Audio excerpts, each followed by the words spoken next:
The chairman of the National Media Commission, Kabral Blay-Amihere, says the National Media Commission would ensure that all monies collected under the television license fee and all other funds established for the purpose of promoting true public service broadcasting in Ghana are properly utilized. Delivering the last in the series of lectures marking GBC's 80th anniversary celebrations, Mr. Blay-Amihere added that payment of the TV license fee would wean GBC off government subvention. GBC has been a promoter and preserver for a diverse culture. It is through GBC that many people see their cultures, be it Kunduma, Fashe, Homo, Hubechocho, Damba, what have you on television. If it is Farmers' Day, it is GBC that broadcasts and celebrates the contribution of our farmers to national development. By freely broadcasting the 8-month election petition in 2013, which others who have done for high fees, GBC kept the nation glued together, deepened our democracy, and helped prevent any disaster as ordinary Ghanaians soak themselves in pinches and cover themselves with better and further particulars. The public broadcasting of sessions of parliament and the work of some committees such as the PAC, that is the Public Accounts Committee, certainly does not harm our governance system but fosters it. Our creative arts, the software dazes, the ODs have indeed benefited from the platforms offered by GBC all over the years. And like the BBC, GBC develops skills and talent in front of the camera and beyond the camera that other broadcasters often end up using. But for its midwifing rule, the broadcasting industry will be worse than it is today. GBC has promoted sports in Ghana. It allowed us to follow the fistic achievements of the great Azuma Nelson. GBC has over the years united the nation by broadcasting free to its viewers major sporting events like the African Cup of Nations, the World Cup, and the Olympic Games.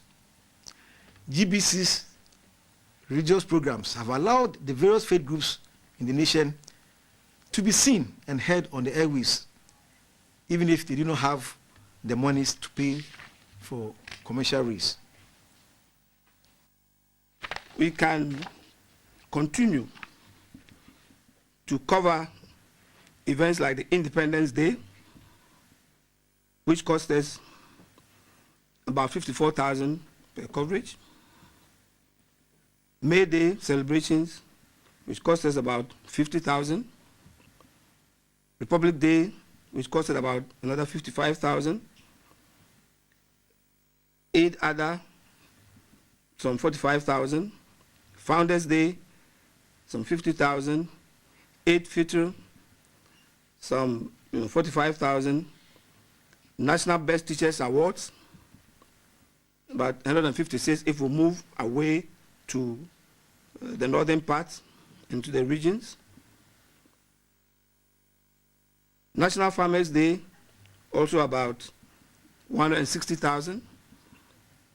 AU Day, about 50,000. Coverage of Public Accounts Committee sittings, and we do this about 26 times probably in a year, which is about $1.5 million. Coverage of Meet the Press,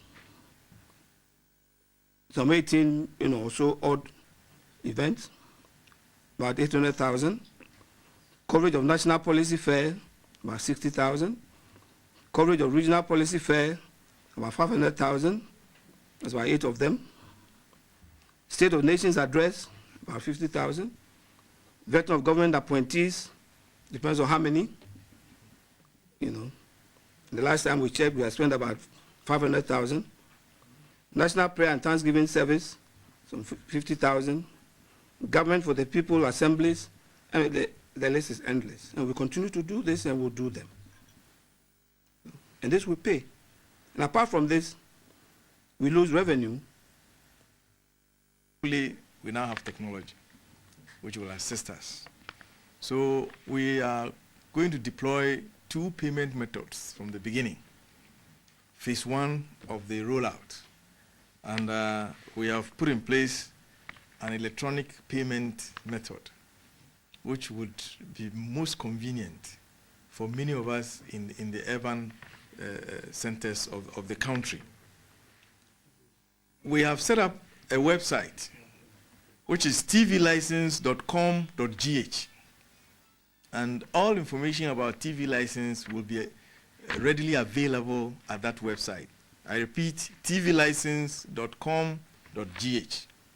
And the various payment methods will all be there. That is under the electronic payment system. Then we have manual payments. This manual payments we are rolling out immediately in collaboration with Ghana Post. Thankfully, we both subsist under the same ministry. And so Ghana Post has 368 post offices and stations across the country. And we are using 175 of them which don't have internet access in the real rural, where I come from. Those will be available for use. As we roll out into the future, we will see the gaps, even when we have deployed these electronic and manual payment methods. That is where we intend to bring on board commission agents